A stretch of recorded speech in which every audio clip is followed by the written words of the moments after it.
Assalamualaikum warahmatullahi wabarakatuh. Bertemu lagi dengan Bu Alfia. Halo anak-anak, apa kabar? Semoga sehat selalu ya. Sebelum kita memulai pembelajaran, marilah kita mengucap basmalah bersama-sama. Bismillahirrahmanirrahim.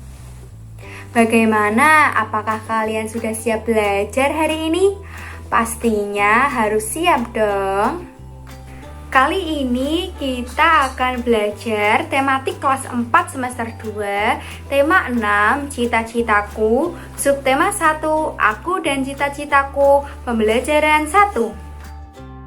Tujuan pembelajaran kali ini yaitu siswa mampu mengidentifikasi ciri-ciri puisi dan isi puisi dengan benar. Yang kedua, siswa dapat mengidentifikasi siklus makhluk hidup yang ada di sekitarnya dengan baik. Yang ketiga, siswa mampu membandingkan beberapa jenis siklus makhluk hidup yang ada di sekitarnya dengan baik. Apa kamu pernah membayangkan akan menjadi seorang apa di kemudian hari? Apakah hal yang kamu bayangkan itu sebuah kegiatan atau sebuah pekerjaan? Apakah kamu pernah membayangkan kelak akan mengajar, menjadi seorang pilot, arsitek, dokter hewan, atau pekerja seni? Pastinya dong kalian mempunyai mimpi dan harapan tentang kegiatan atau pekerjaan di masa depan. Itulah yang disebut dengan cita-cita. Nah, selanjutnya mari kita coba amati beberapa gambar, lalu kita jelaskan kegiatan atau pekerjaan yang ada pada gambar, dan jelaskan pula keahlian atau kegiatan yang sesuai dengan jenis pekerjaannya. Mari kita mulai amati gambar pertama. Gambar pertama adalah gambar seorang, ya benar, adalah seorang guru. Kegiatan utama sehari-hari guru adalah mendidik murid-murid untuk memiliki kepribadian baik dan mengajari murid-murid berbagai mata pelajaran dan memastikan semua murid memahami apa yang sudah guru terangkan. Gambar kedua gambar apa? Yaps, gambar seorang arsitek. Kegiatan utama arsitek adalah merancang dan mendesain bentuk bangunan. Gambar selanjutnya, gambar apa yang atas? Yaps, gambar seorang dokter hewan. Kegiatan utama dokter hewan dalam sehari-hari adalah menjaga kesehatan hewan dan memeriksa, mendiagnosa penyakit pada hewan, kemudian memberinya obat. Lalu yang bawah adalah gambar apa? Ya, gambar seorang pelukis. Kegiatan utama sehari-hari seorang pelukis adalah melukis objek berupa pemandangan alam, wajah seseorang, dan lain-lain. Nah, setelah mengamati gambar-gambar tadi, kalian pasti mempunyai impian dan harapan tentang kegiatan atau pekerjaan kelak ketika dewasa. Nah, coba kalian tuliskan di buku kalian cita-cita kalian, kegiatan utama, dan keahlian yang harus kamu miliki sehubungan dengan cita-cita kalian. Nah, Ibu akan membacakan puisi tentang cita-citaku. Kalian perhatikan dan kalian amati ya. Cita-citaku. Anganku melayang ke masa depan. Aku ingin menjadi seorang guru. Guru adalah pejuang ilmu di garis depan. Guru tanpa pamrih berbagi ilmu. Aku akan berusaha mencapai cita-cita. Tak akan lelah aku mencari ilmu. Tak akan aku berpangku tangan saja demi tercapainya cita-citaku. Nah, ada yang tahu teks tadi dinamakan apa?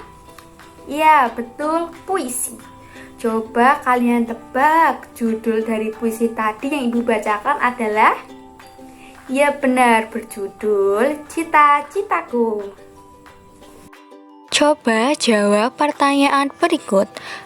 Nomor 1, apakah kamu menemukan bahwa teks tersebut terdiri atas kumpulan kata-kata yang tersusun menjadi baris? Ya, pasti kalian menemukan ada 8 baris. Yang kedua, apakah kamu menemukan baris-baris tersebut terkumpul menjadi beberapa bagian?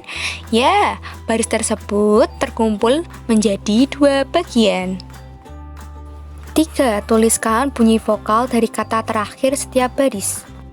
Baris pertama A, baris kedua U, baris ketiga A, baris keempat U, baris kelima A, baris keenam U, baris ketujuh A, baris ke-8 U.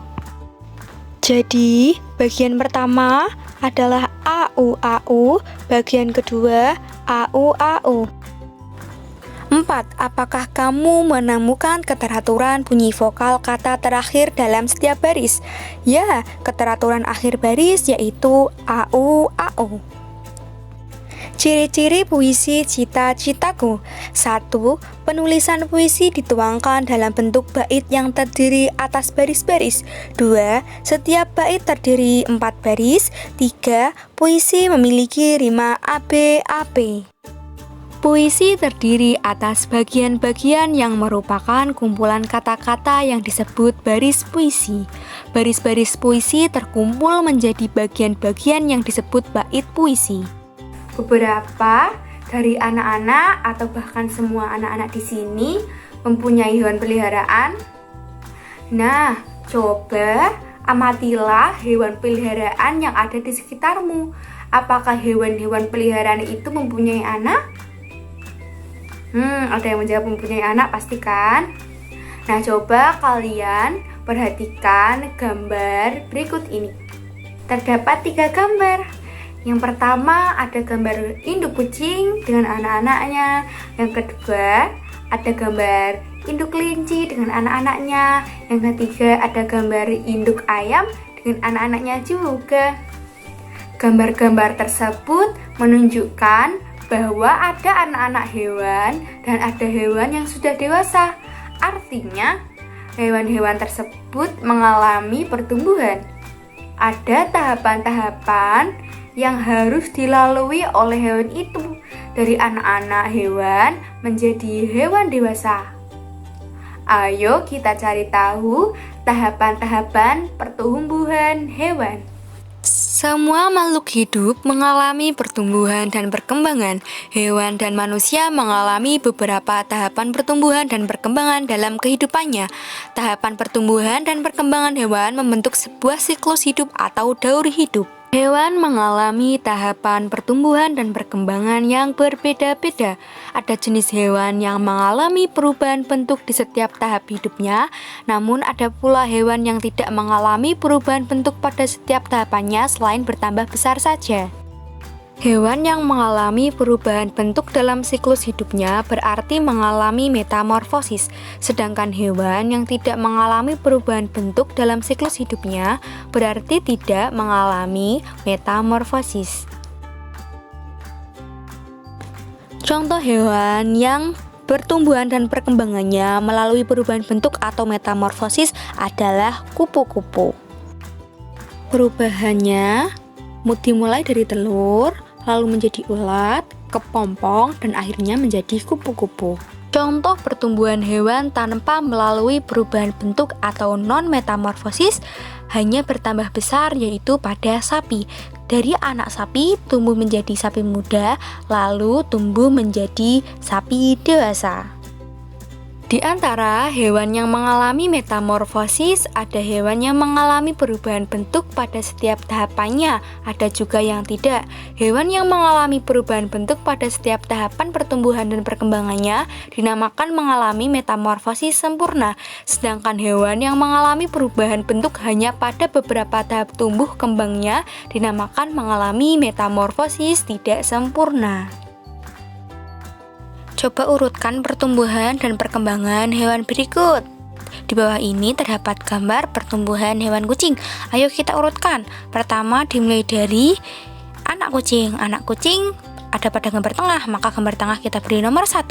Lalu tumbuh menjadi kucing muda. Kucing muda berada pada gambar yang terakhir. Gambar yang terakhir kita beri angka 2. Lalu kucing muda tumbuh menjadi kucing dewasa. Kucing dewasa terdapat pada gambar paling depan. Gambar paling depan kita beri angka 3.